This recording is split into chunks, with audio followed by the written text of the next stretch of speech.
It's Joe Montana who joins us on the program. Hi, Joe. How you doing? I'm doing okay.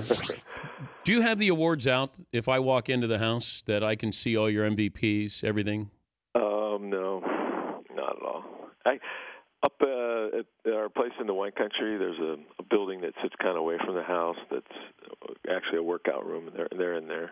Oh, you mean the place that I invited myself to, but then you never called me back when I was up in that place? Well, every time you call me, I wasn't there. You're never there. Why do you have that great place up there in Napa? Well, we're trying to sell it now. Oh, you are? For that reason, because we're never there. Can I help you? Yeah, sure. Okay, you can buy it if you like. I'm sure you can. If I buy the house, can I get one MVP to go with it? I'll leave one with it. You would? For you. Just for me? Yeah. Oh, okay. Special deal. All right. We were also talking about cadence. You know, when a quarterback goes to the line of scrimmage, that you have to sound like a quarterback. Did your voice ever crack when you were calling plays? Sometimes. Sometimes you get into games where it's usually on the road where it's pretty loud, so you're yelling even in the huddle, and it gets to a point where sometimes the voice gets a little cracky. But explain to me when Marino would call the plays, and then his cadence when he would go on two, and then he'd go ta ta ta ta ta ta.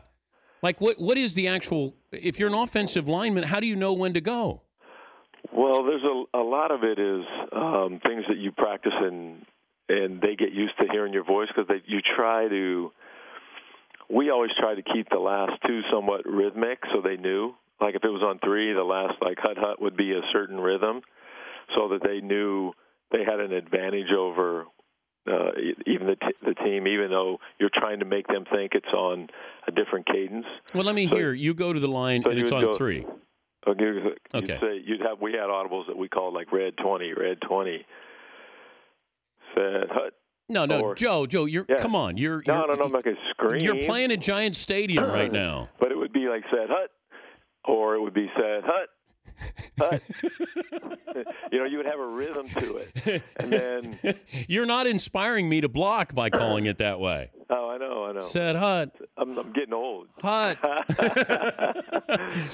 But Marino sounded authoritative when he went to the line of scrimmage. Yeah, you have to have a certain voice because even when you're playing in the game, the guys, your opponents get a feel for it as the game goes on too.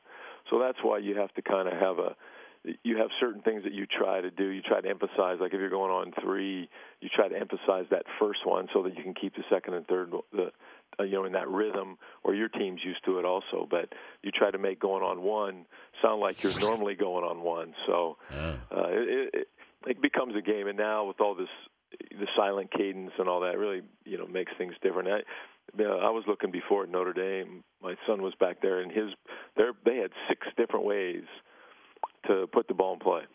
6 different types of snap counts, from silent to double to fake this cadence. I mean, I can't even remember all of them. It was like a book just on the cadence. So it gets pretty advanced as you go along. What do you think of the hire of Brian Kelly at Notre Dame? I think it's good. I think it's someone who's in the forefront right now. His team was undefeated, and they've had a good season last year. And here's a guy who wants the job, and I think that was going to be tough to find someone who really would try to step in there and really wanted that job at this point in time, because it's tough sledding there on the recruiting side of it. So, and I know they talk about it and say that it's not going to change. So I think it's really difficult to hold any coach, I think, at this point in time. But why is it difficult to recruit there? Well, Notre Dame,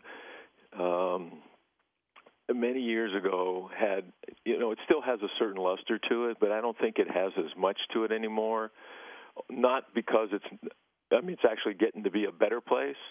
But I think that what happens is that all these other schools, kids look at all these other schools and they think, well, shoot, I can go over here, and I don't really, this team's winning, and I may not even have to go to class, or I might only have to have this kind of a grade point to get in. So they don't strive to get at Notre Dame. There's still a lot of people in the country that do, but I think to a lot of people, Notre Dame's one of those places you either love or hate. And at this point in time, I think there's so many other options for the kids because of the scholarship limitations. So, and I think that's one thing that people, kind of forget about is just an example of, Notre Dame used to be able to win, I think, on pure numbers, in finding athletes, because now most teams carry 4 scholarship quarterbacks. That's kind of the number they keep with this. I think it's 85 is their limit. But back when I first got to Notre Dame, there were 7 scholarship freshman quarterbacks. Wow. So, I mean, the numbers kind of game has caught up to them a little bit. Do you think you would have gone to Notre Dame if you were coming out of high school now? Probably. I mean, it's still one of my favorite places, and I think it's still a special place. But looking at offenses now, though, if you were, let's say Florida, let's say everybody was looking at you, and you had the opportunity, and you wanted to be able to play pro football. Are you going to Notre Dame? You going to Florida? Are you going to Alabama, USC? Well, I think it just depends on the position that you're in. I think at quarterback you have to look for someplace that does a little bit of both.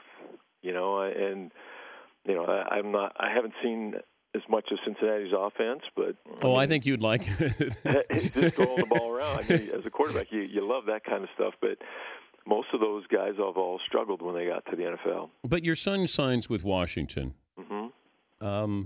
Why there and not Notre Dame? At that point in time, my other son was there, and actually he's heading back there right now. But he just wanted. I actually thought he was going to end up in the SEC, but Coach Sarkisian just said, "Please, don't make a decision until you come visit us." And where was he looking at in the SEC? Alabama and Georgia, and LSU. But it was all about opportunity too at the same time. And Alabama had a great opportunity for him, I thought. I'm not sure he thought as much of that, but Georgia just had brought in 2 young freshman quarterbacks that were off that Elite 11 group around the country. And then also LSU was playing a freshman. So I think that he was looking for a place where it had an offense that would, had quarterbacks being put in the NFL, which Steve Sarkisian's offense, at USC had, and gives the kid an opportunity to both be under the center and taking the shotgun, which they do up there.